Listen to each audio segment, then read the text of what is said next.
When looking for the king of podcasts, you're at the wrong channel. Well, excuse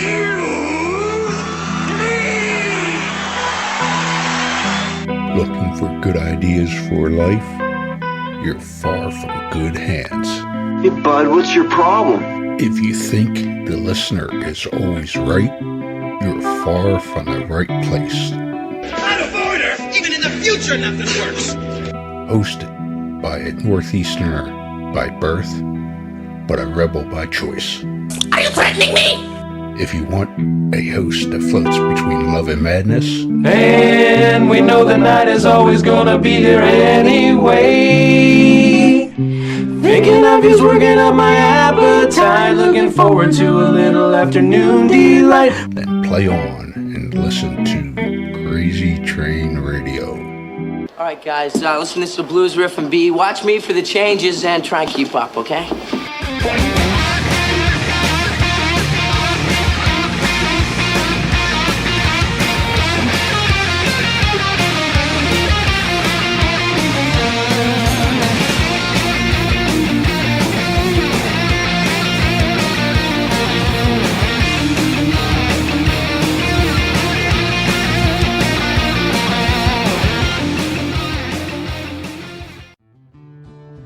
Warning, creators of this game do understand the subject matter may be offensive to some, but they do honor the families and people that have been affected by these real-life tragedies that these individuals have caused.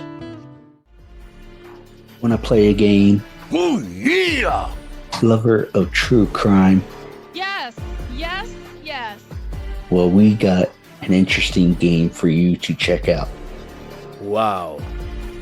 With the mashup of influences such as horror movies, collecting cards, and RPGs.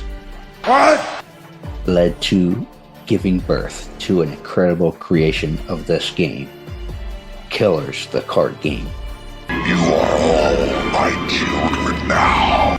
This game is a collectible trading card game featuring some of the most infamous killers, with tidbits of trivia on the back of each card to help you learn some insight to each criminal.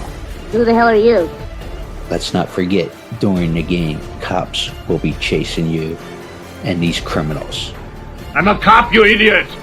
However, check out their website listed through all social media today, which can be found under Killers, the card game. Am I on the internet? I want to play a game.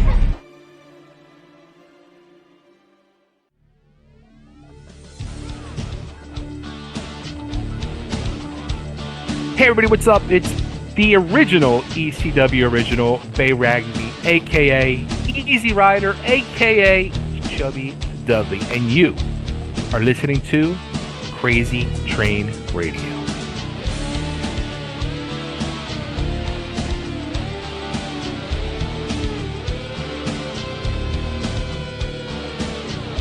Hey folks, it's your least favorite host in the podcast world, Croc, Jonathan Steele. And boy, do we have a good one for you today.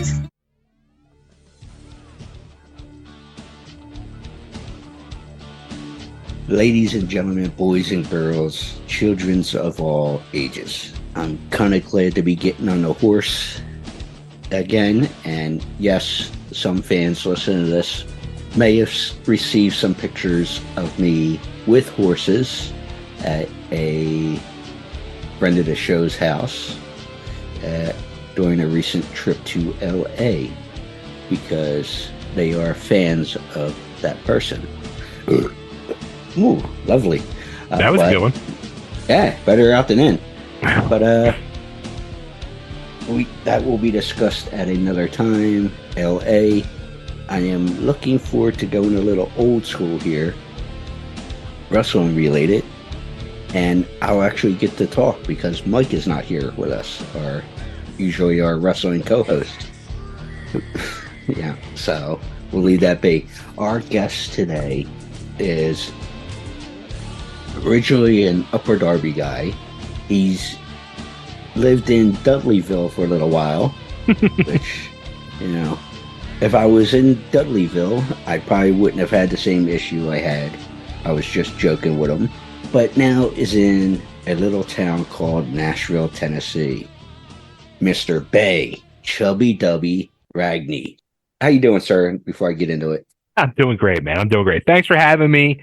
And yeah, we're going old school. And if people saw this, they would see the gray hairs to prove it. On both of us. And yeah, I tend to get it mostly in the goatee when it grows in. So yeah, why is that? Why that? Like the beard always seems to go gray first. Like my beard is completely like gray, white, whatever you can call it. But the hair on top of my head, it's a salt and pepper. Yeah, like it's funny because another good one. I'm leaving it in. Screw it. Is after I had to deal with some chemo years ago, and or something, and it was funny. That's when mine made the change. My hair. Okay. After all was said and done, I didn't lose my hair or anything like that, but it was because of the style I used. But you know, one day it was funny. I was at a family member's house in Virginia Beach, and their complex have a pool and all. And I didn't notice it, you know, getting dressed, brush my teeth, all that fun stuff, you know, to go down to the pool. Of course, my father was there, and he looked at me. They let me in the gate for the pool and goes, "Look at you, old man. What are you talking about?" Of course, we break each other's stones. We're from the Philadelphia area and stuff. So what are you talking about? Well, I went up to look afterwards, and from my whole left side was gray. My right side of the goatee was, but since it's mostly gray and peppered, like you said, in the hair. Yeah, mine did the same thing. It was like the right side went grayer first, and I still had a couple patches on the left side up until recently, but now it's just, and the mustache. The mustache is like half and half. It's like holding strong, but yeah, it's, you know, and of course now, you know, all these years later, the niece and nephew call me old. I'm apparently older than their grandparents, but I'd love to know the fact of that one, because I, you know, when the hair is gray showing, you know, right. Know. So as I was going to say when I said welcome was, I just realized this because Bay was one of the first guys to, before it was a thing of like, subscribe, and all that fun shit that people always say with shows and all that stuff. Bay was one of the first guys to like, subscribe, all that stuff for us almost 11 years ago, back in 2012. And we connected, you know, Facebook, all that stuff, and would chat throughout the time. But he was one of the first guys to go, "Hey, good luck, you know, and well wishes, and have a couple cheesesteaks and all that fun stuff," being a fellow Philly guy. So I always appreciate that about you. Thank you, man. I can't believe it's been that long. It's pretty crazy. It's I just don't know where the time's going. I really don't. It's scary to think, like, you know, how much time has passed between like the ECW time and you know, like you're saying, 12 years ago with that, and you know, when I started doing my show a little bit after that. It's just insane what the time that has passed us. Well, you know, we're gonna call, as I told you when I just double checked with everything, that we're just gonna call this one in the ring, as some guy you actually shared a locker room would say, in Steve Austin. But since you mention it, there's two things that you do I want to mention. You have your own show that is with your name in the title, but also I just had seen last night when I was getting in for my flight, all that fun stuff, you got also a new YouTube channel, React and Chill with Chubby Dudley. So for both of these, I'll have links and all that fun stuff on all the episode outlets. Awesome. So what can you tell me about the two different shows and the changes with them? Okay, so well, the scary part is I'm actually involved in like 5 shows, but that's a whole nother thing. But well, let's go with the two main ones here. We'll go with the two main ones. So I started, you know, like you with the Crazy Train Radio. I started. It's about 10 years ago. I started doing a show called Totally Driven Radio, which was originally on the VOC Nation network. And then I parted ways with them and started my own network and continued on with Totally German Radio for about 8 years, and almost I think we did break 350 weekly live episodes. And then what happened was I was starting to go through a divorce about 4 years ago, and relocated to Nashville 3.5 years ago, and then we got hit with the pandemic, and these things were brought upon us like Zoom and Skype. Well, Skype was a thing, but a video became the thing, and that's what I always wanted to do. We used to say every week on on Totally German Radio, I wish we had video to look at each other while we were talking and our guest, and then it became a reality. So then we started doing Totally German Radio through what we use as StreamYard, which is like Zoom. But my co-host for all that time, Nick Wilkinson, who one of my best friends, and we had amazing conversations of life, but it was always for the interview part of it. Nick always like took a back seat and let me just conduct the interview. So I thought about it and I said, you know what? It was kind of weird because I was now just doing these interviews with people, and there was Nick just kind of along for the ride, sitting there, not saying a word. And I felt bad because you just see Nick's face like bored. I'm like, this is not good. So I said, look, nothing personal, Nick. I love you, but I think I'm gonna like put an end to Totally German Radio and rebrand it and just do a one-on-one interview show now and just make it the Bay Ragni Show. So that's what happened. So I've been doing that for about 2 years now, and it's just kind of the same format of Totally German Radio, except with Totally German Radio, we would do our interviews, and then we would do, me and Nick would talk about things in our lives or news, et cetera, and have these in-depth conversations. Now I just have those in-depth conversations with my guest.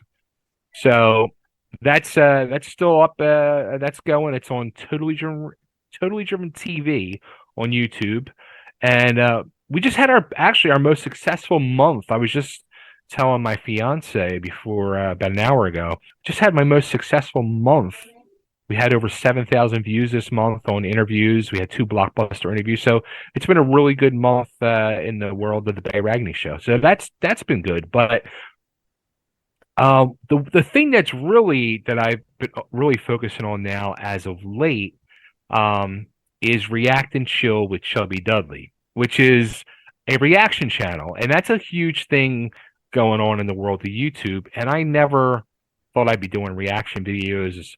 But over the holidays, it was right around Thanksgiving, one of my guests from the Bay Ragni Show, who I've become friends with, Ray and Belcher, who people in the world of heavy metal, he used to play bass for Wednesday 13, and he's got a rock country band called Early Ray, and he also he has a nerd YouTube channel called Nerd Locations.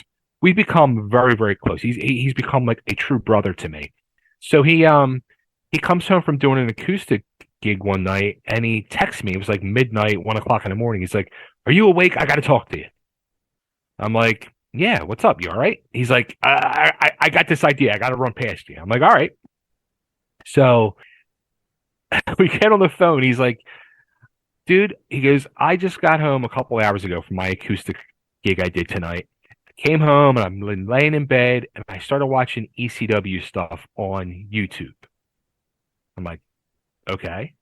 He's like, "And I got to thinking, what if you did an ECW reaction channel where, you sit and watch the history of ECW match by match and talk about it. Give your reactions, give your input, give your knowledge of what happened, give your thoughts, et cetera, et cetera, et cetera." And I was like, that's fucking genius. That's brilliant. I'm like, oh my God, I couldn't believe it. So I was like, all right, I'm going to start putting this together, put the wheels in motion. And I had to figure out how to do reaction, videos and stuff. And here I found out I could do it right through the thing I'm doing my interviews with. I'm like, this is perfect. So I do it right through. I do it right through StreamYard, and I started. I think right before Christmas I started doing it, and it's starting to take off now. It's starting to really catch some steam the last month, and that channel has had its best month. I've had almost 3,000 views this past month on that channel, and I have it now really down to a good science where I'm releasing new videos every 3 days. And what I do is I literally just do one match of each episode. I'm going right in order of TV history of ECW. And I'll watch the match, and I'll stop stuff, discuss stuff, talk about things I know about that person, that particular match. If it's good, if it's bad, I give my opinion on everything. And I, sometimes it's good, sometimes it's bad, sometimes it's ugly, but it's the truth. It's my true feelings, and I don't pull no punches.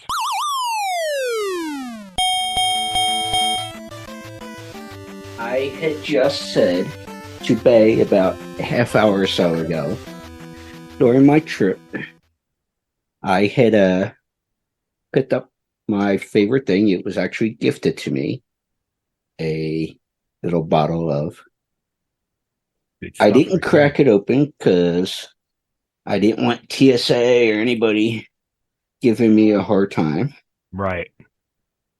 Even though I packed it in my regular suitcase. So as we are chatting, I am going to crack this open because there's going to be a few toasts along the way, even though Bay is not going to be partaking today. Yeah, today I'm not partaking, which is a rarity. It's very rare because I'll be the first to admit, and I talk about anything. I'm open, honest. I definitely drink too much. So, had some wine yesterday, and the day before, but today I purposely said I think I'm gonna not drink today. Yeah, you're gonna have a day off. I'm gonna have a day off. Yeah, and I'm not huge drinker, but I can handle my own. But that's not what this is about. But I'm curious to know, since you said it, you had wine yesterday and some other. You do indulge. What is our drink of choice? You know what? For years, honest to God, all I drank was beer. I was a big beer drinker for many years.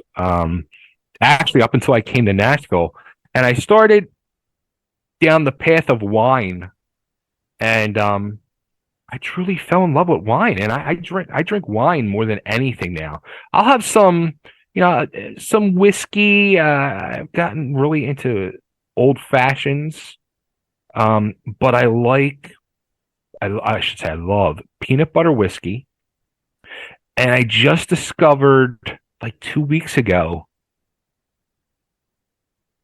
I think it was black cherry whiskey. It was black cherry and something mixed. And it was even better than the peanut butter whiskey. Beautiful. And I guess my next question is, because you were describing, and like I was saying, all links to Bay's shows, through the Bay Ragni Show and the reaction videos and all that stuff, we will put links to. But first of all, I'm going to toast to post-pandemic, even though COVID is still part of the new norm for us. But I also want to say cheers to you living in Nashville, which will lead into my next portion. Cheers, dude. Cheers. It's always good when it's I love you gotta love. I wish people saw the facial reaction on that. Yeah.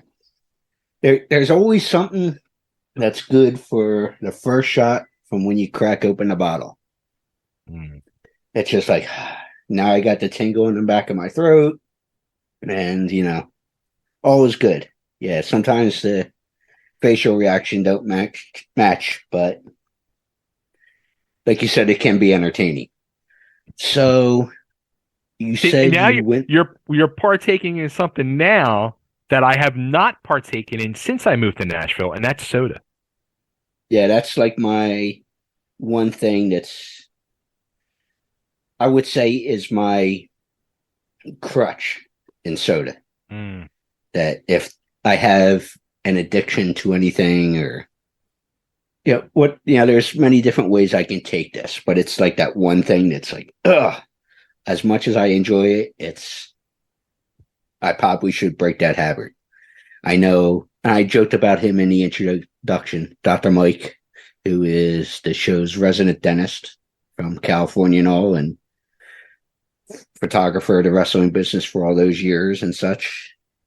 Breaks my stones on it, but hey, I'll take ownership of the vice.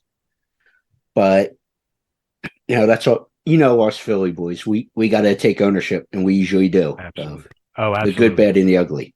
Hey, man, I learned probably in my ECW days, like if you're gonna do it, whether it's good or bad or ugly, you gotta freaking own it, And I've done a lot of good in my life. I've done a lot of bad in my life, and I've done a lot of ugly. And I admit, what I did and whether it was right, wrong, or whatever. So, yeah, and I think whether it's specifically the sports fans in town, the wrestling fans, whoever, and you know this as well as I do, that people of this region will respect you more, be a fan of yours more, however you want to describe it. For those who are upfront and honest and say, this is, whether it's right, wrong, and different, you own up to everything. Got to. That's my feeling. You have to. Yeah. And I'm going to say this too. Like, these are the type of interviews that I love and enjoy because it's real. I like talking real life and everything. So. Yeah, and it's funny.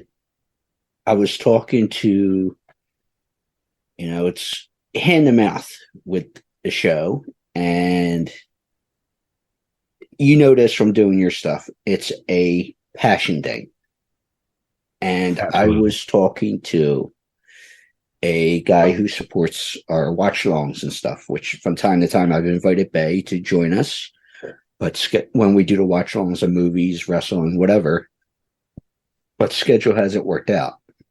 But anyway, I was talking to a sponsor of the watch-alongs that for like the prizes and stuff we give away for those who support it. And talking real life here, it's amazing that in the 10 and a half years doing this, the biggest thing for me has been, and still surprises me, is the respect I have gotten from whether it be guests, fans, all that fun stuff. And this ain't about me, but this episode, or normally any episode is. But we were talking about, it's just amazing that it's like the trust that you build in doing this. Hence, I think I've stuck around so long. And I'm sure same thing with you, because I know when you post about your show that, and you were just talking about a little bit, that the guests who become friends and everything else with you, it's respect is a big thing. And it's amazing some of the respect that's been earned. And it humbles me. Isn't it like, I was just having this conversation with somebody the other day, like, it's kind of crazy and wild. Like, we get to talk with people sometimes we grew up admiring or even idolizing, and you hit it off with them and you become friends with them. And next thing you know, you could be, in freaking Walmart or something in the supermarket, and you get a text message, you look down, you're like, is this real life? Like, this person's like just texting me like, yo, what's going on? What are you up to? Blah, blah, blah, blah. It's just weird. It's weird. Yeah. And for me, the two examples and I know it may or may not drive folks a little bonkers, but I know you were. I was born in '84, and so you're I was a pup. Yeah. So I grew up in the later '80s into the '90s. You were an '80s kid yourself.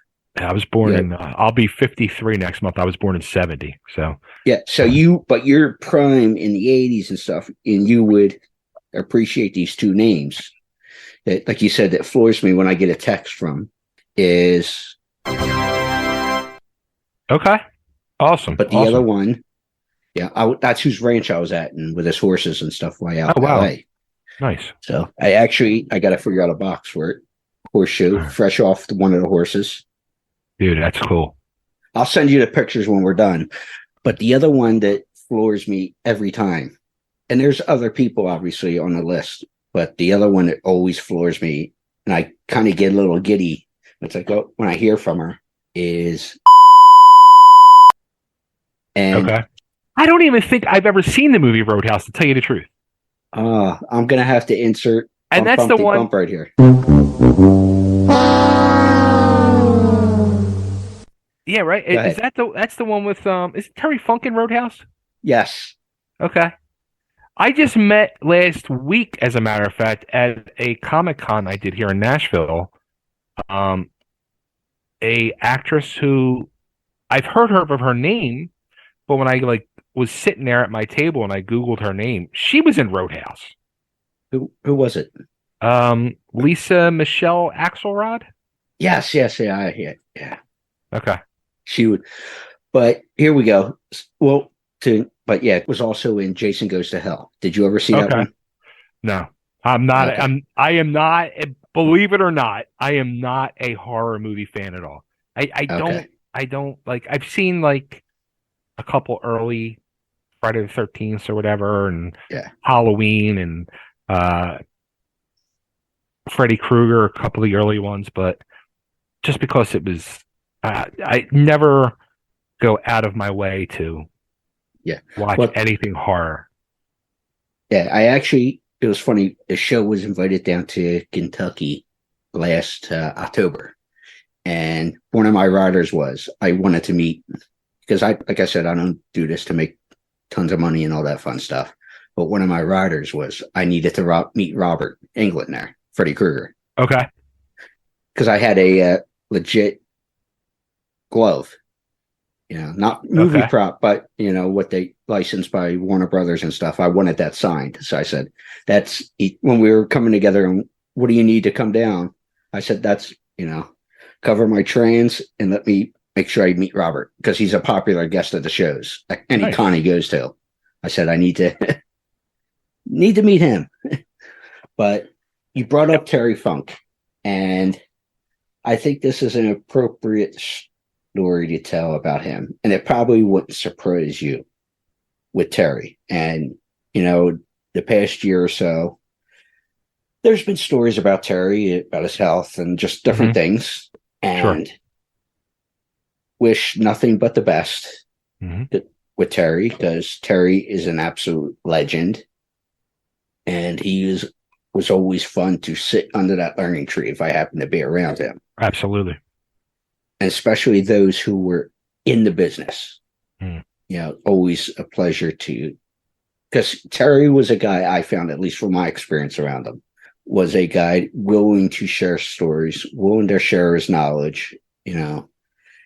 If you approached him or whatever the case was, and I don't know, backstage during shows and stuff, like if he watched your match or whatever whatever you're involved with, how he would offer an advice.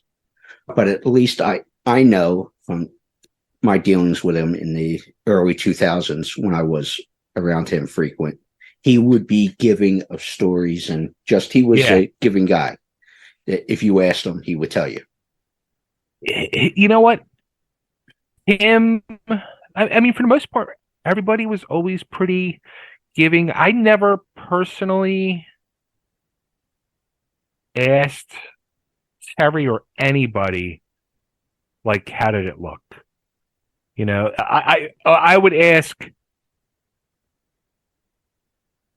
the ones directly at ringside, like the ref or the ring announcers, like people there, because a lot of times, the ones behind the curtain, they're not paying attention. They're worrying about their own thing, or if I always thought of it this way too, if they were truly paying attention and they liked and were impressed with something, or wanted to help you and better you and point something out to you, they would say something. But the Terry story that I love telling, and I can tell it here, and it has to do with Roadhouse. And I've had a lot of folks involved with the movie and done a couple watch-alongs with folks involved with the movie, whether it be Julie, Anthony, and there was a few others, Marshall Teague.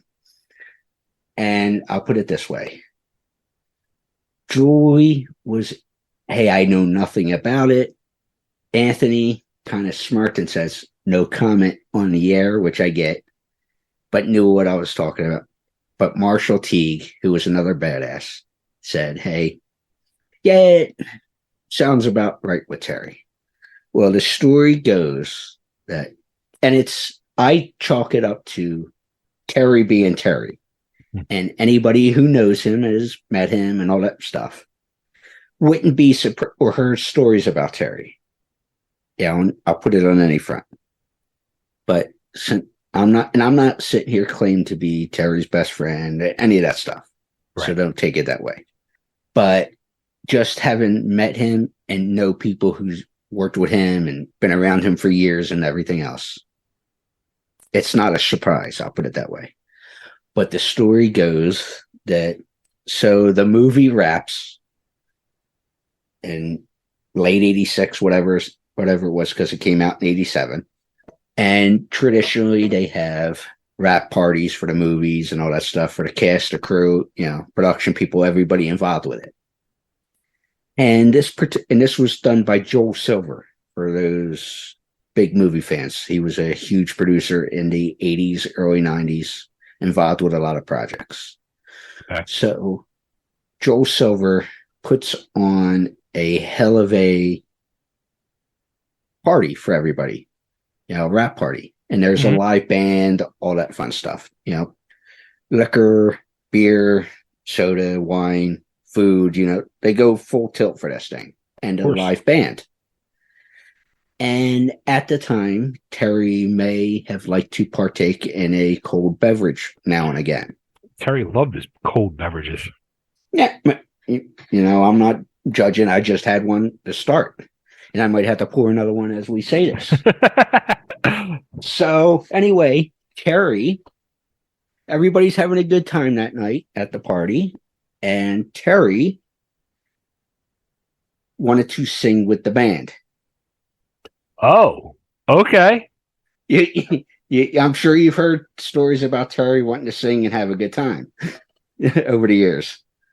Well, sure enough, Terry, as I pour another drink, when he sings, okay. Is there a video of this? Because I haven't found it yet, but I would love to see it. I can't picture Terry Funk singing a song. No, not at all. None of us could, who were aware of the Terry Funk lore would be surprised by this. But so Terry, when he gets up, the band says, yeah. And of course, they were wrestling fans and knew exactly who he was. Yeah, Terry, come on. What is there something you want to do? Is there a particular song, whatever? Oh, kid, just do it in the style of whatever it was, right? Something like such and such song. I don't remember what the song was. They're like, okay, no problem. We got you. We'll go in that style.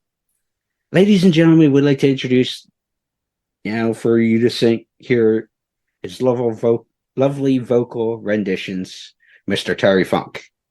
So here comes up with the band's performing. Terry, how you doing? And Terry introduces him. Hey, how you doing? The whole bit. Putting everybody over. Thank you for the party, the whole thing. Let's start this song.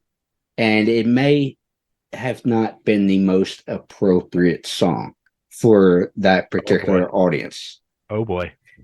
There may have been some sexual references and cursing and, you know what I mean? But like I said at the beginning of this story, for those of us who have dealt with Terry in any form or fashion, it was Terry being Terry.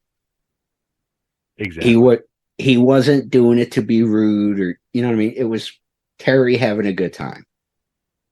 And like I said, I know I'm going to get phone calls and texts about dropping some names from associated with the film. Sorry, guys, but I got to tell the story.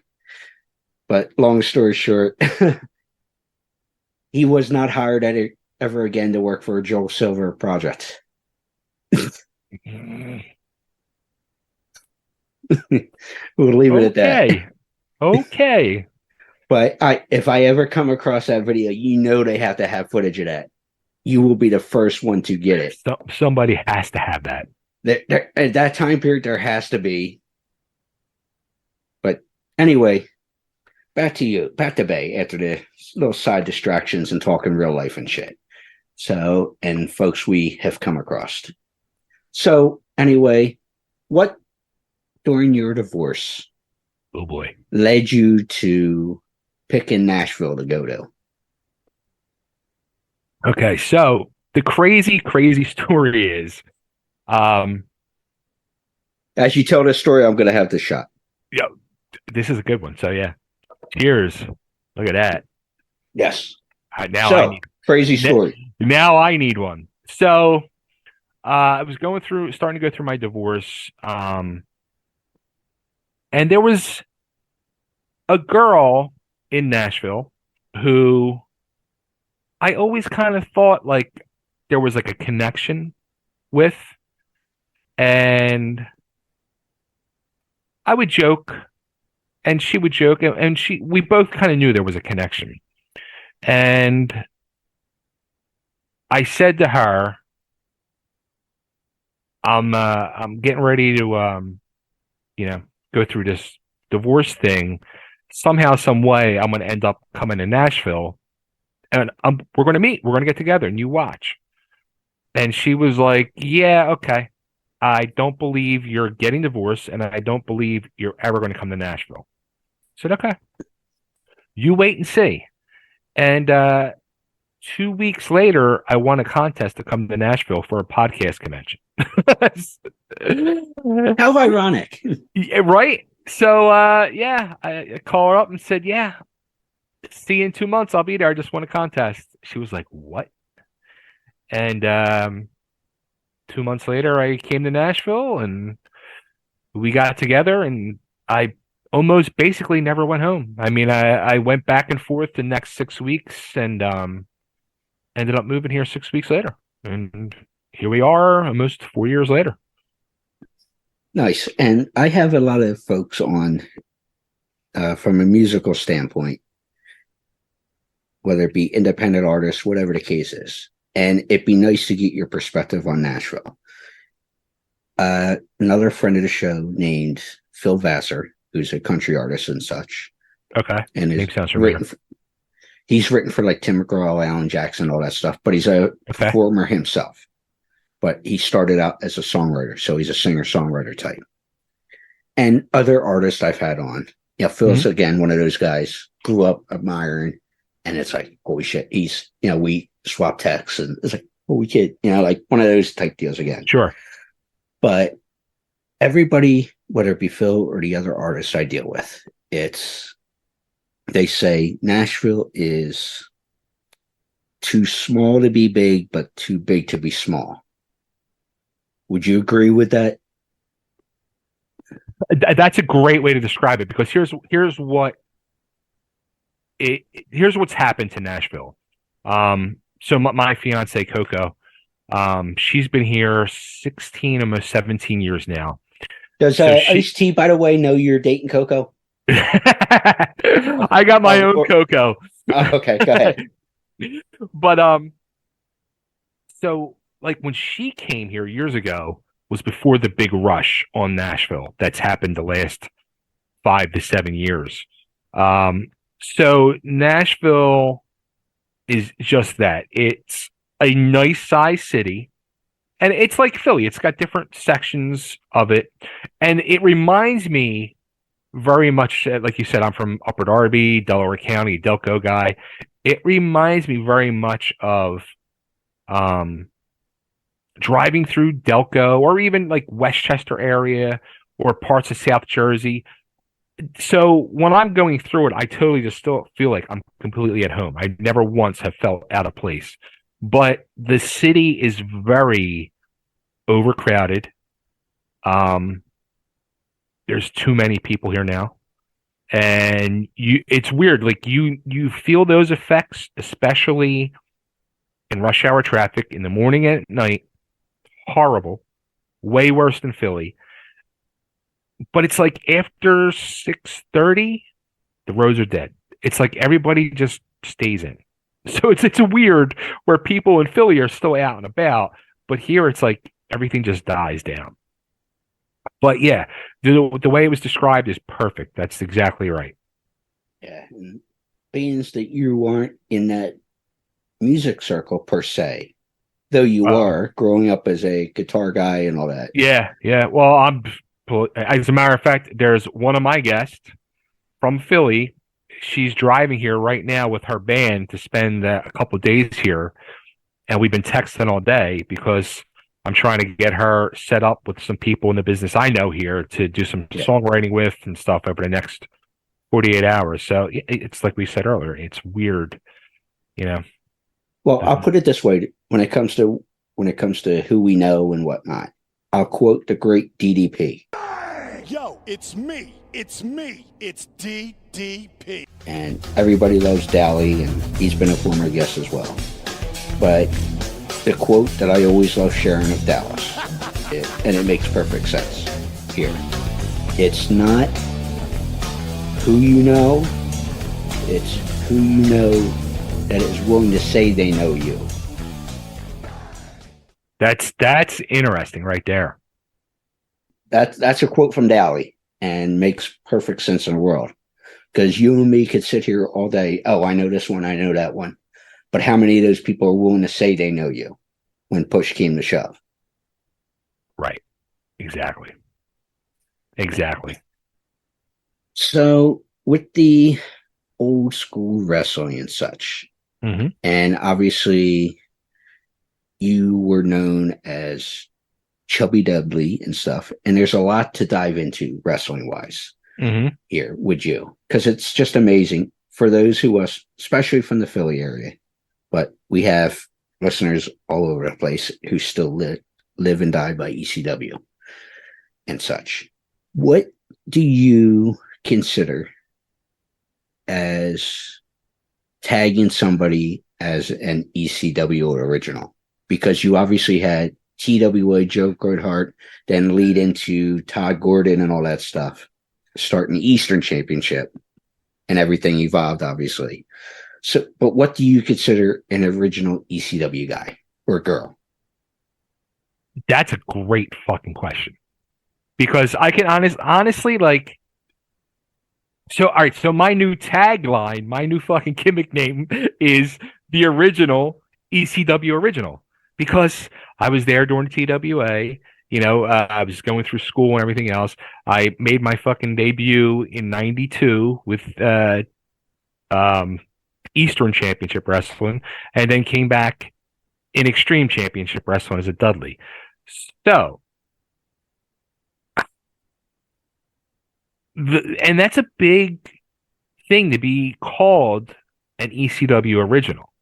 So, I honestly, like, I used to get salty initially because I would hear people called ECW original, and I was like, well, no, they're not, because they weren't there originally. But now, like, you know, I look at it differently. If you were there in ECW, whether it was Eastern Championship Wrestling, you're naturally an ECW original. If you were there in Extreme Championship Wrestling, you're an ECW original. And that's ECW under Paul Lee. not under WWE, Yeah. because that's not original. So Yeah, exactly. That's what I was talking about. The original incarnation from Eastern, and all that fun stuff. So, like I said, I think we could even limit it down this way, especially for that. If you legitimately walk the aisle of the ECW arena between the years of 95 to 2002 under the ECW banner, you're an ECW original. Okay. Fair enough. Now, what about, with that being said, and I just hit this because obviously I've watched a lot of the specials and stuff. Mm-hmm. And like I said, I admitted my age earlier. I didn't, I knew of ECW, but I really didn't catch on until, say, 98, 99. Let's say, give or take, about the time of what I think of from that time period when I was really starting to pay attention other than WWE as a fan, would be, and everybody knows this moment, of Taz and Bigelow in Asbury Park, where they did the boom through the ring and all that stuff. Right. So, that's when I became more conscious and paying attention to, because I was in high school at that point.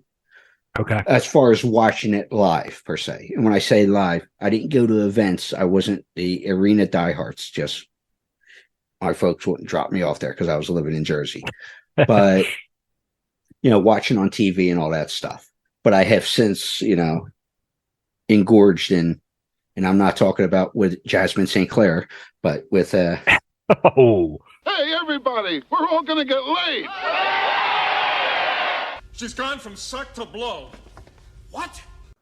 Was that a stiff one? I'm sorry. Now, I know I'll probably get a phone call somewhere. She heard that. I'm not going there. I'm not going there. Fair enough. But, I've since partaken in seeing the original stuff, original hardcore TV, just everything that you can get your hands on. It's funny because, doing this reaction channel, and this is where it's going to get interesting for me. When I was there originally working under Eddie Gilbert and, Todd Gordon naturally and Eddie, that's when I was part of the Hell Riders, and we were the first match in ECW TV history, and we were also the first team to face the tag team of Snook and Morocco, in which both matches we got jobbed out on. There's a story I heard about that Morocco Snook match, but go ahead. Okay, so we after that second set of TV tapings at Cabrini College, we weren't brought back, and I remember talking with Todd, and it was out of his hands at that point, and it was about, Eddie just thought we weren't good enough, and I was a 23-year-old kid at the time. I was pissed. I was hurt because I was there from day one of ECW.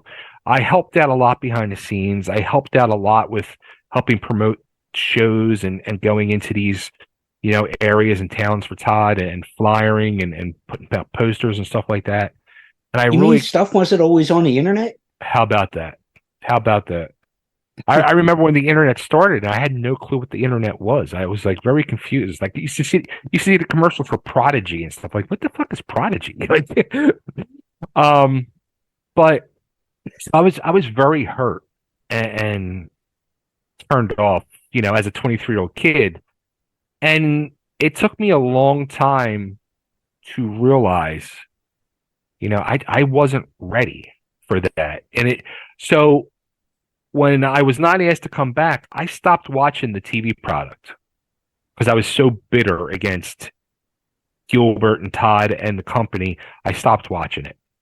But then I started watching it because I was hearing the buzz from people in the business, from people on the street.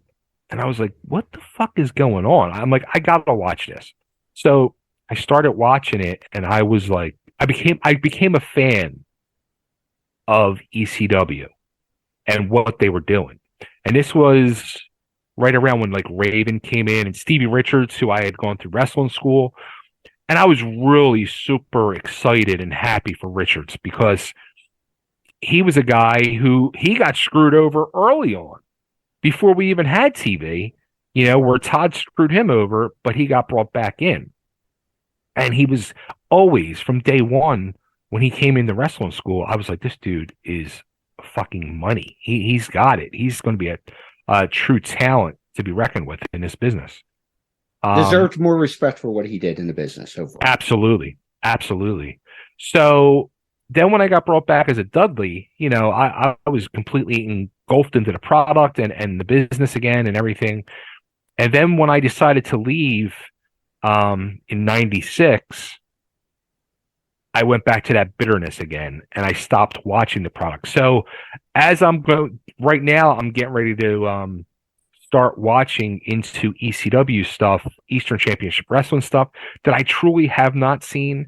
And there's going to be a point too where I get to watch extreme stuff that I have not seen on my reaction channel. And I'm really looking forward to it because it's stuff that I didn't see. But there was probably a 2-year stretch after I left in 96 that I didn't watch nothing. And then I started watching again because again, I kept hearing the buzz and I became a fan of what was going on. And I was very happy for what they were doing. And I hoped, and I really truly did hope for the best for them at that point. And because I felt they deserved it. I really felt they deserved it because I felt what they were doing was still innovative and the storylines. And I loved what they were doing. And I wanted to see them succeed. Yeah, and I'm going to touch more on the ECW stuff, at least with your involvement in a second.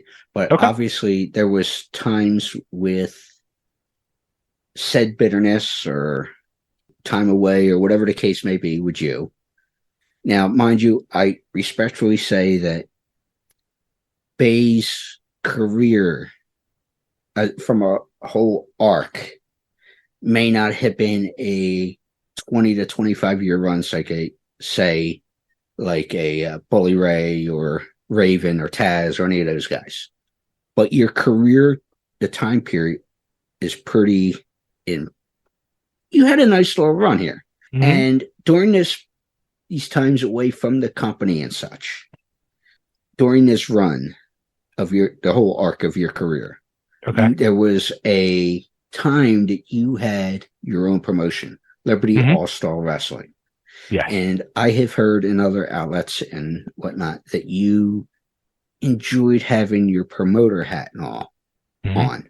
Mm-hmm. So even though there were times that you had said bitterness for your personal career as a talent, what made you say, hey, I'm going to throw my hat on as a promoter and all that stuff that goes, because people don't realize, especially in the indie scene, how much goes into, especially back then, that goes into putting shows on.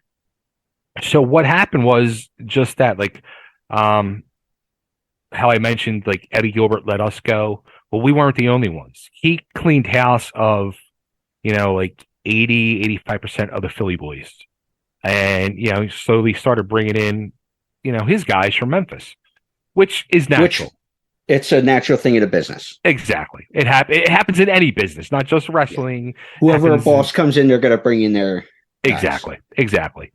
So what I started talking with one of my very close good friends still to this day, one of my best friends. He used to go by the name Frank Cody at that time. And we started toying with the idea, what if we started running our own shows so we have a place to work and the boys have a place to work. So we called a meeting at my house. It was like one Sunday in 93, summer 93.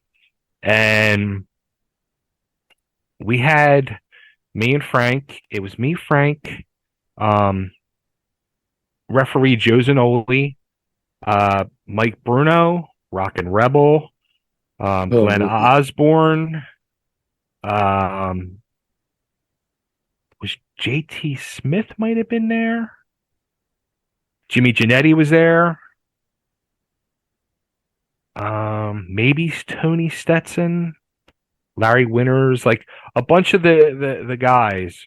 The local guys, yeah. Yeah. We a lot of the true also TWA core guys.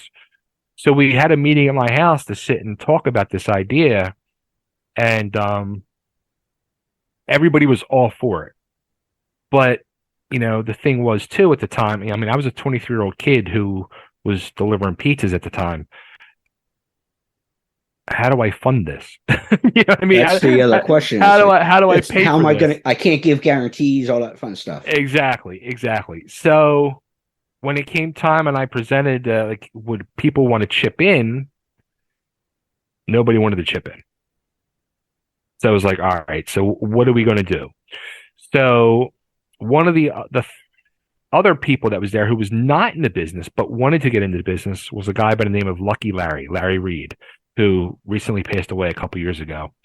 Beautiful man. Love that fucking guy. He was an older guy, but he wanted to get in the business. He actually had a shot when he was younger. But he was, starting a family at the time, and his wife did not want him getting involved in the business. So this way, it was just like a, part-time thing. So me, him, and Frank Cody became the initial three. We started Liberty All-Star Wrestling, and we ran the very first Liberty show was November 94 at my grade school, St. Alice in Upper Darby. We rented the gymnasium out, and we put everything together. And with the help, at that time I was wrestling for Jim Kettner out in Delaware with the ECWA. And Jim Kettner helped me put that show on, helped me, Frank, and Larry. We rented Jim's ring, and I think we rented his insurance. Like, he helped us every step of the way. He helped me, with what I would need he actually let a couple of his guys wrestle in the show. One being, eventually became Simon Diamond, but Lance Diamond, another guy, Boogie Woogie Brown. And we put on, and I still say, from every show we put on, from 94, and we ran sporadically 94 through 96, and then started back up again in 98 through 02. We put on great fucking indie shows, old school NWA Southern style wrestling that people fucking loved.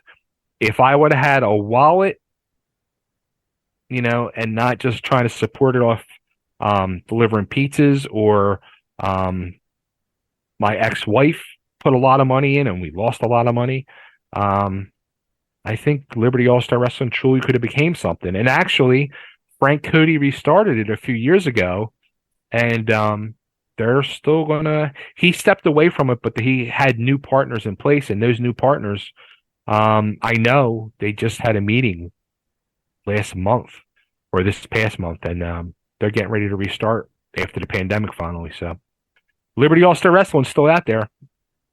Well, I'll put it this way, since you mentioned his name, it's been years since I spoke to him and such, but Simon Diamond, biggest, other than I think myself and two other people that I know and talk to often, Simon Diamond has to be the biggest Caddyshack fan of all time. Really? You know what? I ask him, do you talk to him at all? I have not fucking talked to him, and I need to, because actually I just heard from one of the old boys about a month ago, called me up. I haven't talked to him in a while, and we were talking. Now, I don't even know if I should say this or not, but I need to reach out to him and find out. But supposedly he is working as an agent for Impact. Last I heard he had a stroke, but now he's back. Okay, that's what I was going to say. Supposedly he had a stroke, and I didn't know that. So that was the word that got out, but he's doing okay. Last I heard. Okay. But that he's dude, back to work and all that. He from day one when I got brought into ECWA, he was a great fucking guy. I love that guy to death. We used to have such fun, good times and conversations, and he was a fucking talent. He was a talent, stand above talent of that early group of ECWA guys that Kettner had trained and put together himself, he was truly one of the stand above people in that federation. Well, if you connect with Pat or Simon Diamond, I should say, if you connect with him, I'm writing myself a message to make sure I do that. Try to reach out. Yeah. Ask him, and he hopefully, I think he would remember being the Caddyshack mark that he is, and I say that in a good way. And who helped put it together? Another name you would know, Jim Mono, the ECW referee. Oh yeah, of course. Love Jim. Bring up the Wrestle This Caddyshack trivia game that Simon was a part of. Okay. And the best thing I ever heard while we were sitting in studio with that was, he's a fan of it, or a mark, when he quotes word for word the Ted Knight poem in Christening the Ship. And when he did that, I'm like, I love this guy. I'm into girls, but I love this guy.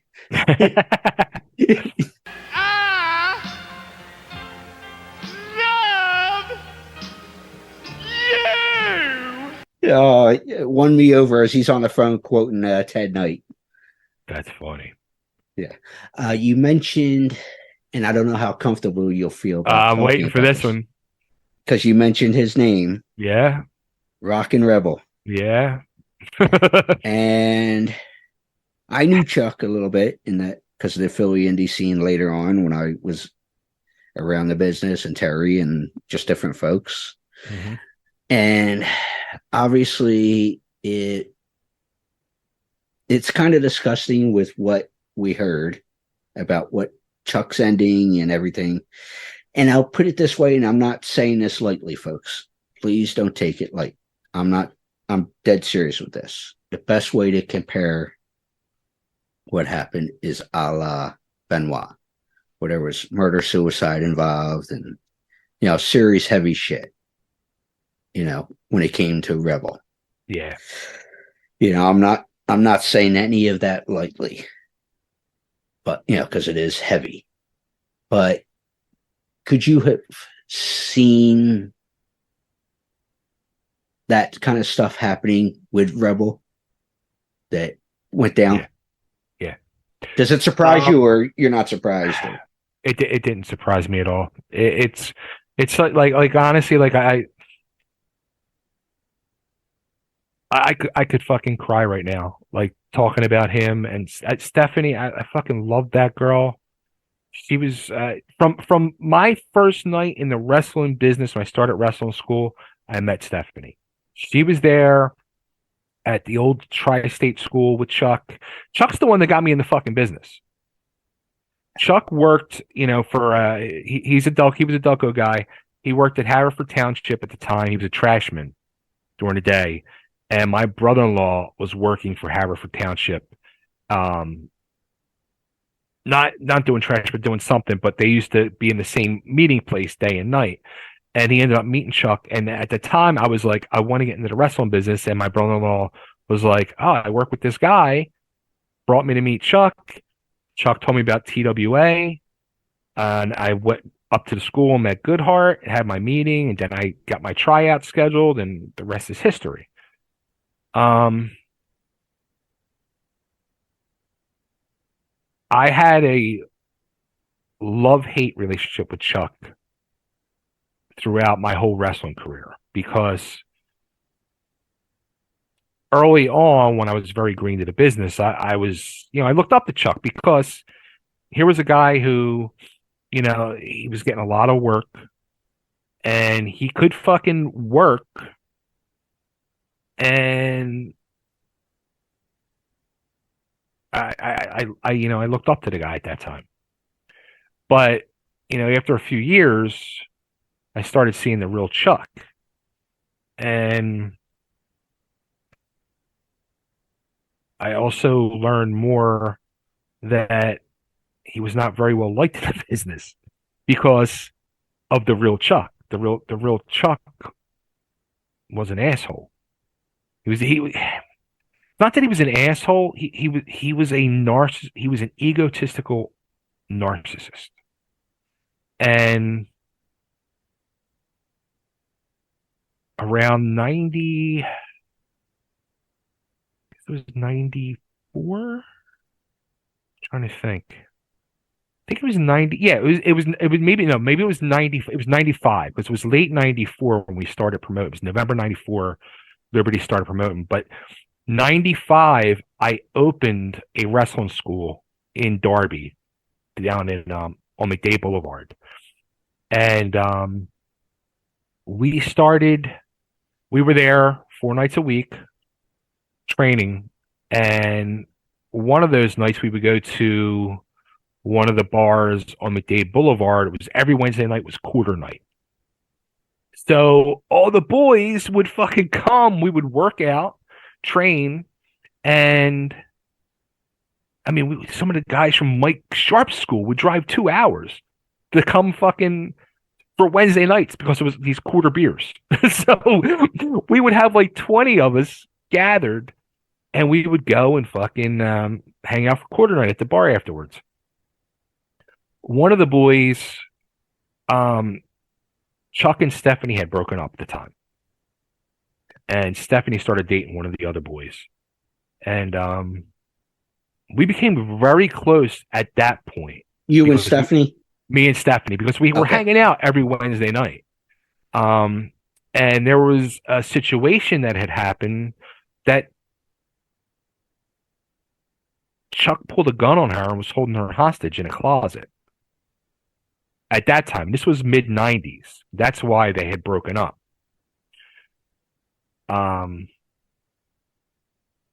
Thankfully, at that point in time, she got, out of it. But then a few years later, I don't even think it was, I think it might have been a year later, she went back to Chuck. And I remember saying to her, like, are you sure? Like, you really want to do this? Because based on what the stuff. Yeah. I'm like, he's a fucking lunatic. And like, he fucking cheated on her for years. And she knew it. She fucking knew it. And she went back. And they got married. And everything seemed good. They really seemed happy, especially when they had the kids. They really, really seemed happy, and things seem to have settled down. Yeah.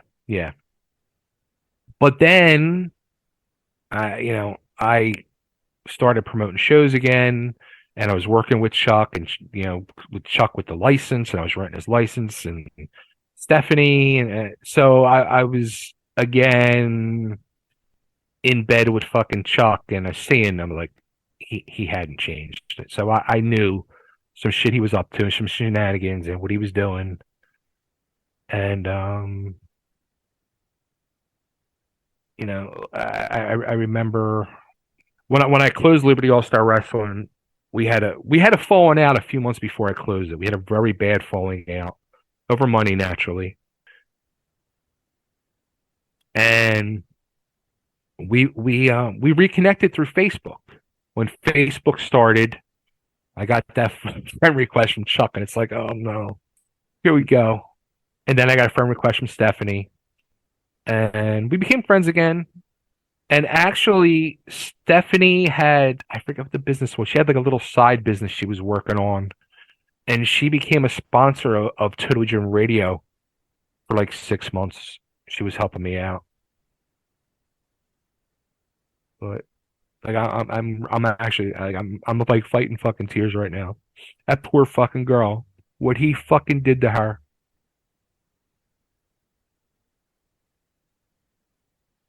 We can move on if you.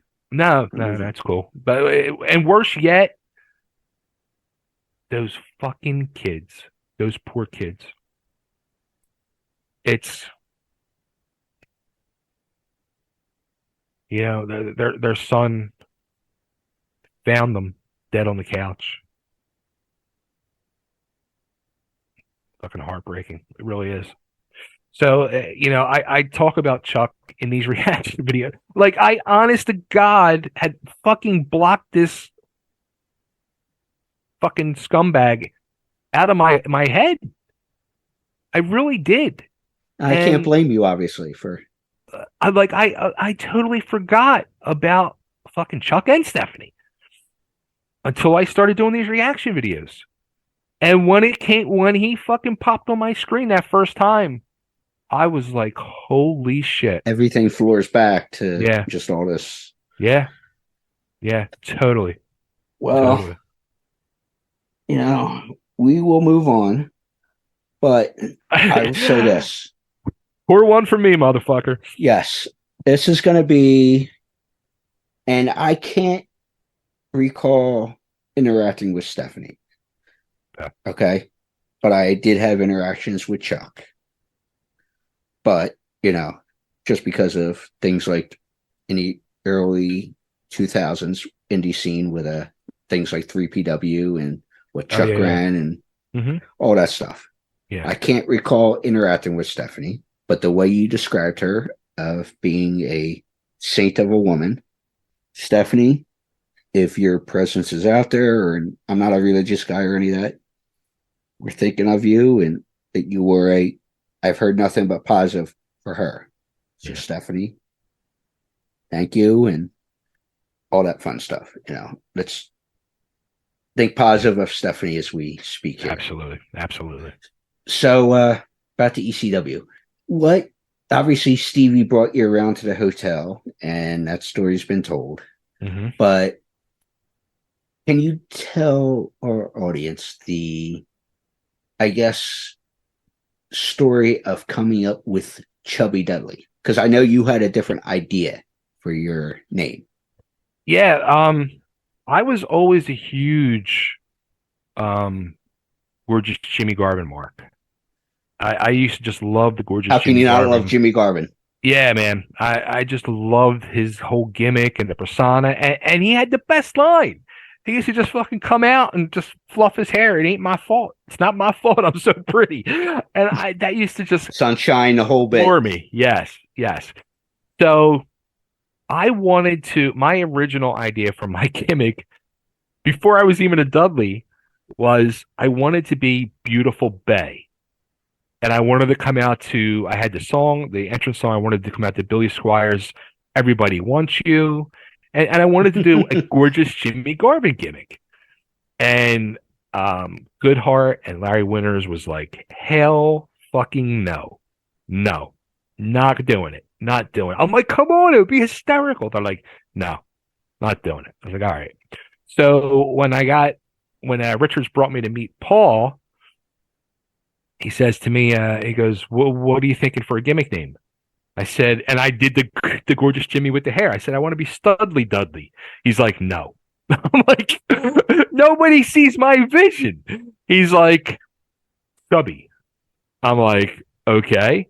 He's like, get a tie-dye, get food, show up next week, see you at the show. And that was it. Chubby Dudley. Now, I don't know if this was ECW or not, or where on the time frame of your career it would have been. Okay. Obviously, I know Sandman was instrumental in your career from being associated with you. I believe from like the TWA days and stuff, because you started training day around. one.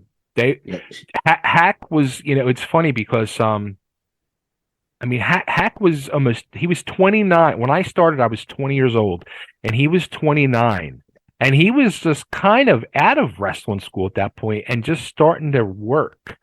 So, yeah. So the story I heard, okay, and I'd like to know a full disclosure because I don't think you said it or anything else. Okay, but there was a match of some sort. I don't remember the style of match or whatnot, but what I do remember is that Sandman came in with the usual, with the cane and all that fun stuff. Yeah, and do his thing. And love Sandman, great guy, always a great guy to interact. So always so positive. Hey, how you doing? Hack being Hack. Yep. But so he comes in, he goes, dude, looks at you and goes, Chubby, I'm gonna crack you. Get the hell out of here. You don't deserve. what was he referencing and saying, hey, you don't need to be a part of this? So that was at it was a Jim Thorpe. We had a show at Jim Thorpe, and I think what's it called, Penn's Peak, it's called, or whatever now, or something. Yeah, it's a concert venue as well. Yeah. I was just up there recently for a Phil show. But oh, cool. I know exactly where you're at. Okay, so now when I started as a Dudley, I thought I was going to get to work. I thought it was going to be get to work matches and all. I guess because, when I started, the true workers was Dudley, and then me and Dances with Dudley started the same night. And they knew what Dances could do. And they really didn't know anything about me, just from what Richards told. So Dances already had his spot in. Dudley was already there. And Big Dick was technically supposed to be the other one, but he had a fucked up knee, a blown out knee. Yeah, his knee was... So they just had me as like sideshow, and I guess fill in. That was their plan. I would just fill in whenever needed. So what happened was they needed somebody in the opening match, and it was Bad Crew, and they had El Puerto Dracana. The hell was his name? I used to call him Huggy Bear. Because hey buddy, and he used to hug everybody. What the hell was his name? I forget. Anyway, and they said, Chubby, you want to do this match? Yeah, of course, absolutely. I fucking do whatever you need me to do. I'm in. So do the match, and they said, all right, you guys do your match. At this point, Hack's going to hit the ring and cane you all. Take your beatings. All right, great. So Hack pulls me aside and he goes, yo, when I hit the ring, you feed to me first. I'll hit you once, roll out, take that powder, and go back to the dressing room. He said, because I'm going to beat the shit out of them, and you don't deserve to be in there. So that was it. Basically because I was a Dudley. He didn't want to, it wouldn't look right squashing the Dudley gimmick, especially when we're coming out, a few matches later and getting a little bit of a push, and I'm out there getting my head bashed with a kendo stick. But it's also, I'll put it this way, and I'm only speaking from my interactions with him over the years. That right there, I think, describes the kind of guy that Hack is. That he is, I'll put it this way, Hack is a guy, if he loves you, he loves you. Absolutely. Looks out for you. But, that right there just, I think, shows the kind of guy that he is. It says that when he pulled you aside and said, hey, here's the 411. You know what it is, too? He's a guy who gets it. He's somebody who, it's not about, let's face it. Here's a guy who fucking turned around and did a shoot gimmick on himself and became one of the biggest fucking stars in the business. Everybody knows who the fucking Sandman is. But no matter what it was, I watched him many times backstage at the arena, going over his matches with, whoever it was. It had to make sense. The psychology of what was about to what are go we trying down, to accomplish here? Exactly. It had to be the right psychology, and it had to make sense to put over the storyline and the character the right way. Didn't matter who it was. For his character, who his opponent's character, or even other matches that he would overhear, and he would say, hey, don't you think this? It was about the better of the product and the storyline overall, not about the particular person. Yeah. And it's, I'll put it this way. Was Sandman, quote unquote, the best worker? And we'll get into that in a second. Mm-hmm. Maybe not. I say maybe not, and I say that respectfully. Yeah. But he was over like Flynn. And was he an Eddie Guerrero? He's another guy who deserves more credit for, like you Absolutely. said, that looking at the psychology and what is the overall picture for the show, for the match I'm involved in. Just he did try to always look out for. I got chills talking about it. I can't fucking believe I have chills over Hack. But That fucking guy, what he created. I mean, and you know what aggravates me, kills me now, because I love to go back and watch that stuff, but you can't watch it and have the real fucking music because of the copyright shit. And WWE puts all bullshit music in now, and it destroys the whole thing. It's not the same unless it's got Enter Sandman or the fucking Highway to Hell for the Dudleys or whatever the fucking song, Alice in Chains for Dreamer. Unless it's got that fucking music in there, it loses so much. So to be able to watch the true entrances of Sandman, especially up in New York, when he's up coming through the crowd and the whole 4,000 people are singing, I mean, come on. And I've only experienced it on the indie scene in the early 2000s, like I mentioned. And I know it's the same way, knowing what I know about the business. And I'm not sitting here claiming end all be all. Right. But I'll put it this way for what you just said. I always reference a good soundtrack makes a good movie or a bad movie good, a good movie great, etc. Oh, very true. It was the same thing with ECW. That entrance music, like you said, whether it was Enter Sandman with Sandman or Alice in Chains with Tommy or whatever, soon as the music hit, and people who were at the shows would know what I'm talking about. It enlightened and enhanced the experience. Absolutely. And you knew with certain guys like Sandman or Hack, shit was going to hit the fan. That when he came out. Not only for the entrances, though, this is where ECW changed another, they did so much to change the face of wrestling, but when it was time for guys to do run-ins on stuff, they would play the fucking music because it got the crowd. It truly became is the word, I don't want to say footprint, but trademark. It became that wrestler / character's fucking trademark was that song. So when you heard that music, it was part of the whole package. The package, exactly. Now, okay, you brought up run-ins and stuff, and I was just recently listening to stuff, and thank you for the time, by the way, Bay. Oh, absolutely. I'm loving this guy. But I was listening to an old episode of Jim Cornette's podcast on YouTube.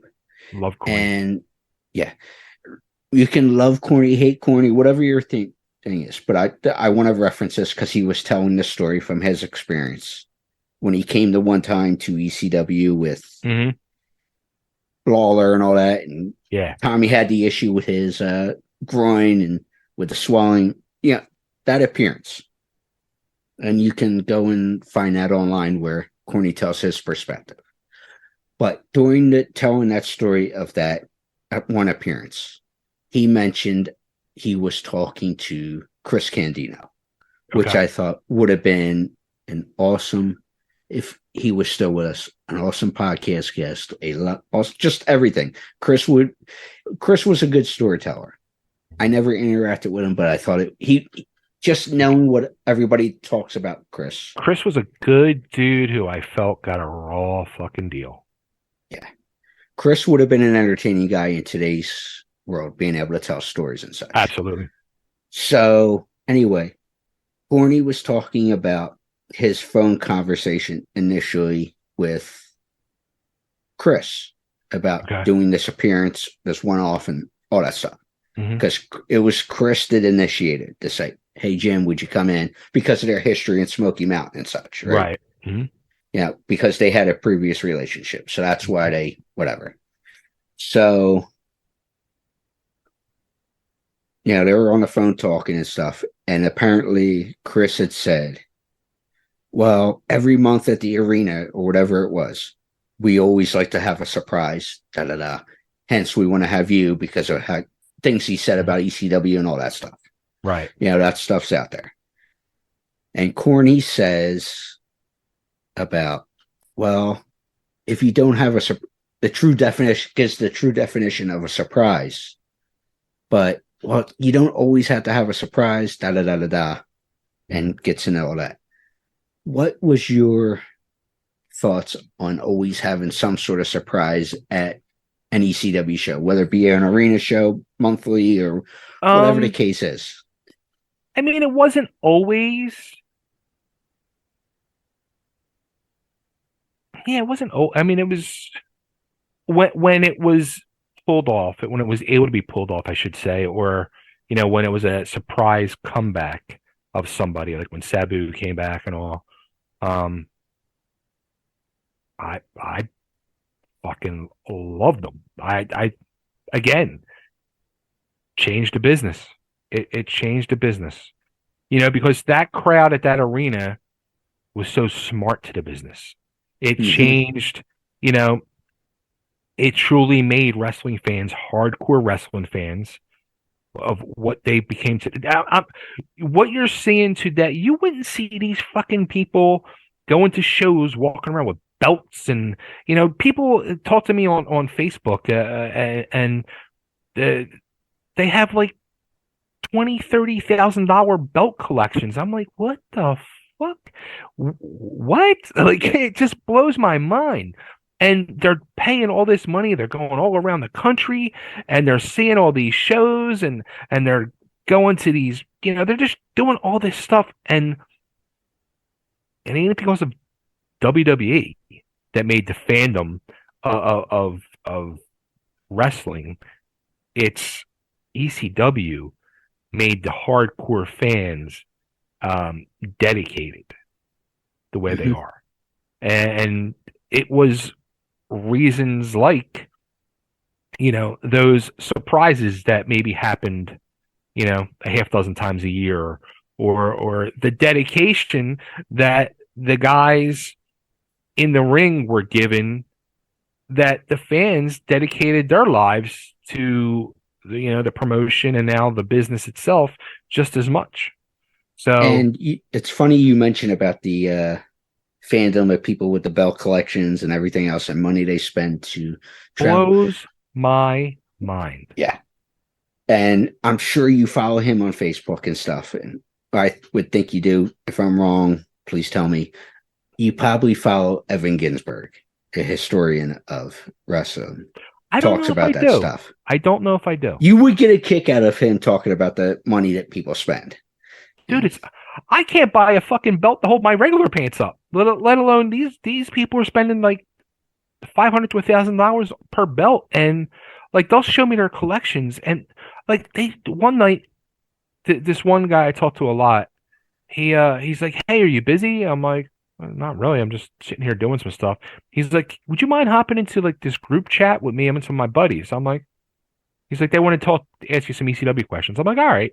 So I do it, and they start showing me their belt collections of their. I mean, the one guy, it was his whole goddamn house.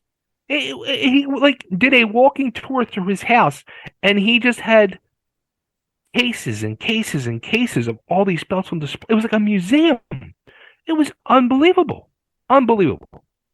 I got a pretty interesting sports and memorabilia collection, that I've built up, but I haven't spent $20,000 and $30,000 and $40,000 worth of stuff.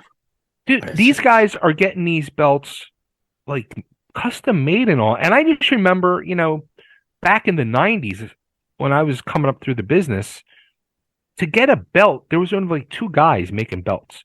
And you were on a waiting list for a year to get a belt. And I'm guessing one of them would have been, now I just lost the train of thought of his name, who did a lot of WWE belts. Reg Park. Reggie Parks, yes. Yes. Would have been one of those names. And the other one, I think was it Jamar, I want to say? I forget. But there was only 2 belt makers in the business that made legitimately good belts at that time. And now I'm just blown away by what's going on out there.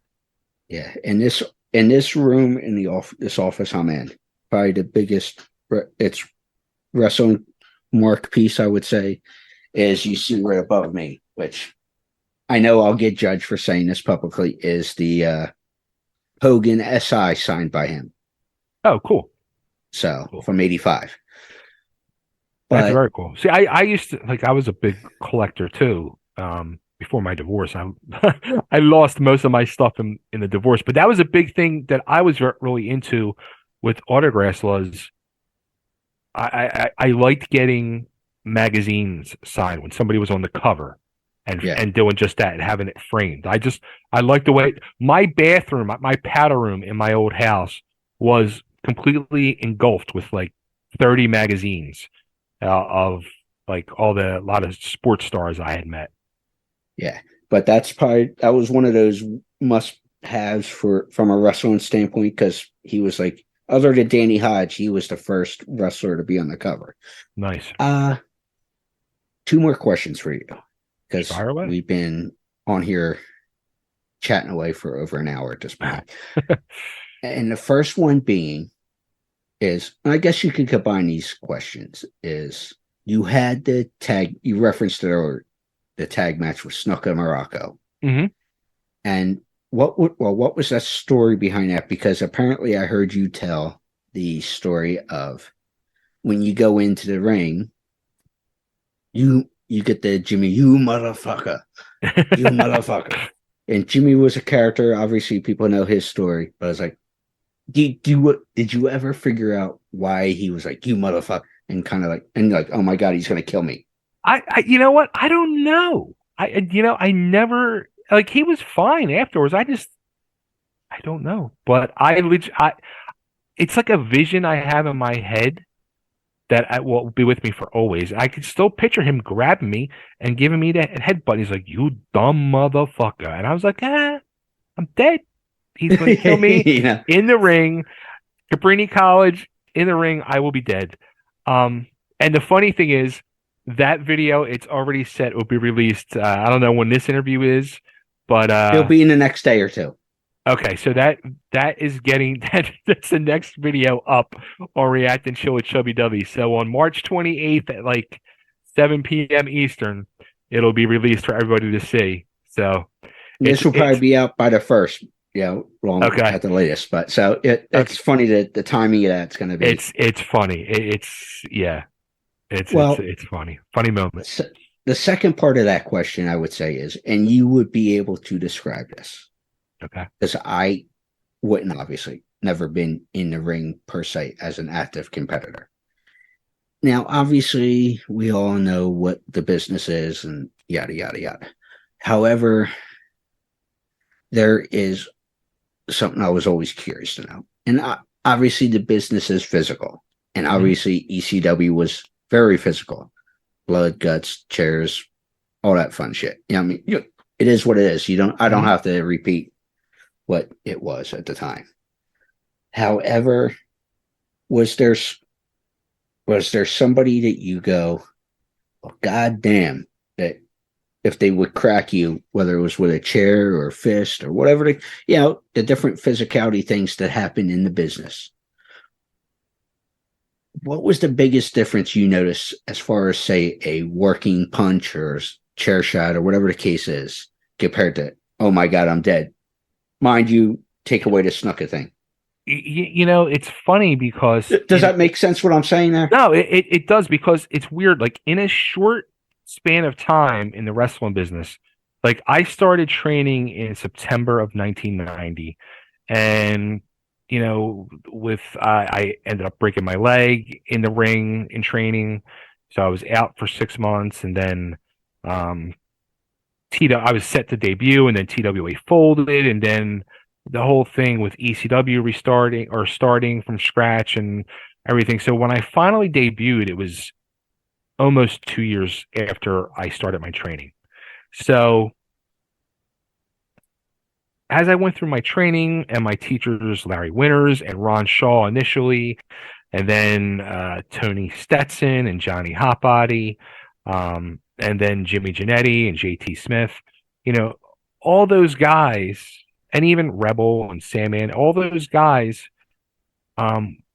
they were all taught, and they taught me, you work smooth, you work light, make it look good, don't potato your guy, don't stiff your guy. But no air either. Exactly. And that's what I was getting at, yeah. always make it look good. Make it look solid, good, respectable. Fast forward now, that was September of 90. Now, fast forward 4 years later, ECW now goes extreme. I come back in 95 as a Dudley, and it's completely different now. Because you're laying in, and I mean laying in. Yeah, exactly my point. Metal chair shots. I'm now saying, I would say to people, fucking hit me. If you don't hit me, I'm going to have to hit you back. I'd rather you stiff the fuck out of me and make it look good and make it look legit than make it look like shit. So I'm not going to be mad at you. Just fucking hit me. So it went from... Sounds like a Piper quote I've heard before, but go ahead. But it went from, let's go out there and make it look good, to let's go out there and beat the fuck out of each other. Say sorry later and all that fun stuff. It wasn't even sorry. It was... I never once, took a shot from somebody, and I mean, don't get me wrong, it's happened out there where, shots are legitimately exchanged in that are shoots and it's heat. I never had that. I never experienced it, thankfully, because I guess I just never ruffled anybody the wrong way, thank God. But people were always business with you. Yeah. It was all straight up, like nothing, not like a do it and then fuck you, asshole. It was, do it, shake hands, hug in the back, thank you. Thank you for smacking me in the face. Thank you for punching me in the traditional, face. The wrestlers love. Thank you for giving me this concussion. Thank you for putting me through a table. Thank you for super bombing me off the top rope. Thank you for,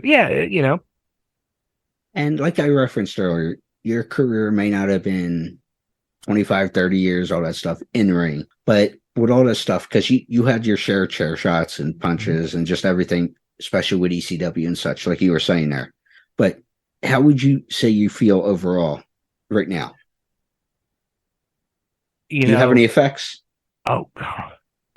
It's funny because, again, going back to, the wrestling school days, where you're taught how to bump and this and that, and they'll say to you, take that bump like this and take it like this, and don't take it like that. You're going to regret it years later. And, 21-year-old kid I was like, I'm not fucking worried about it. I'll be fine. Now, as I'm getting ready to turn 53, I'm like, what the fuck was I thinking? Like, you just don't think as a kid. And I did an autograph signing last weekend, as a matter of fact. It was me, Marcus Bagwell, Kevin Sullivan, and Andrew Anderson.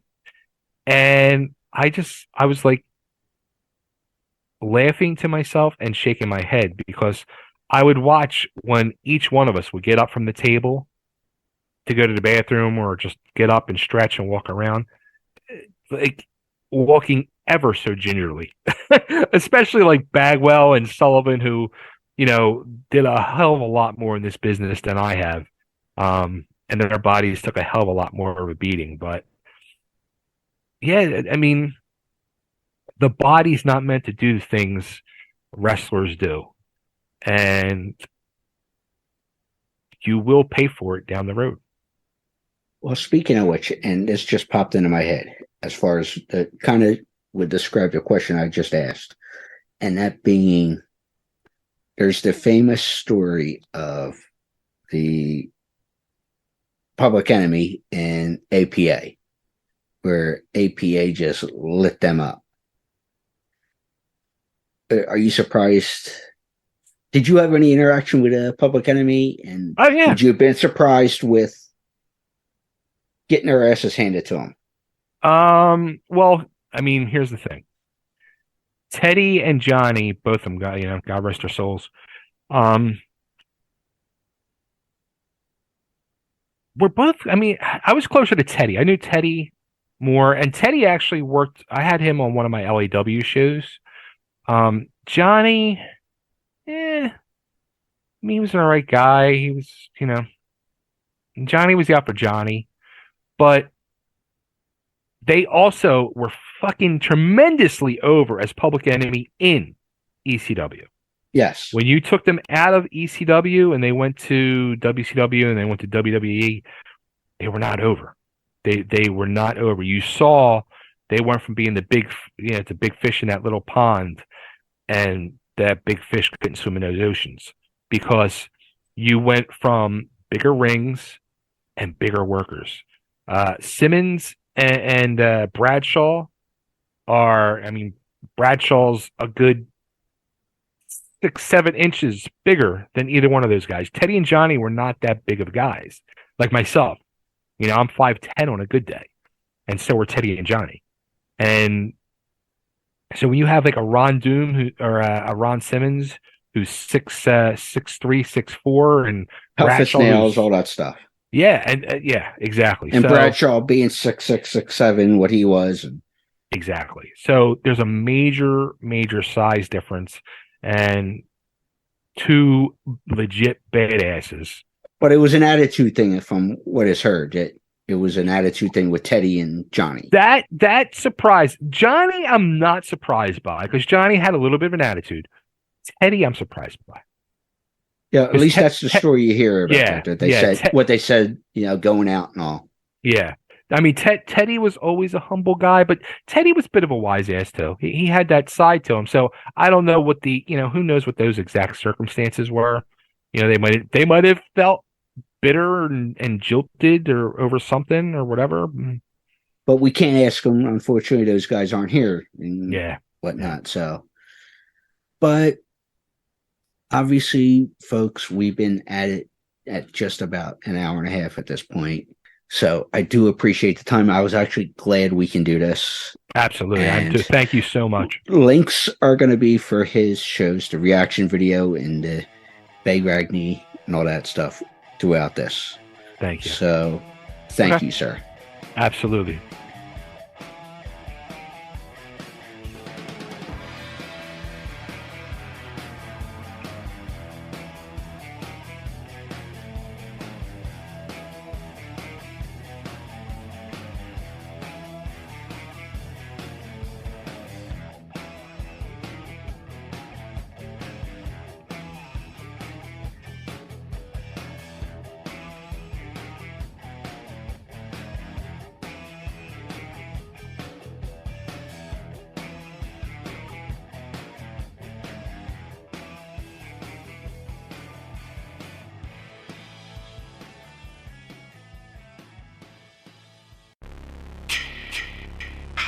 Hey there, Friday fans.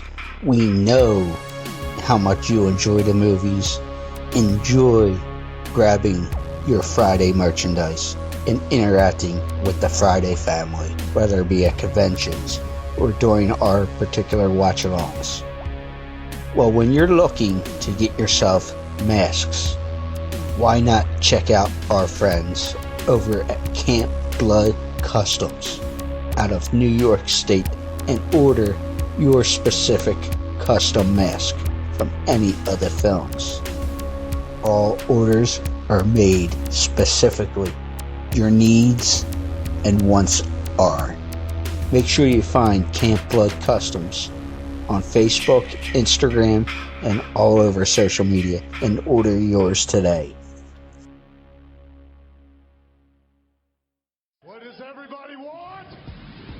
Hi, I'm former WWE superstar Al Snow, and you're listening to Crazy Train Radio.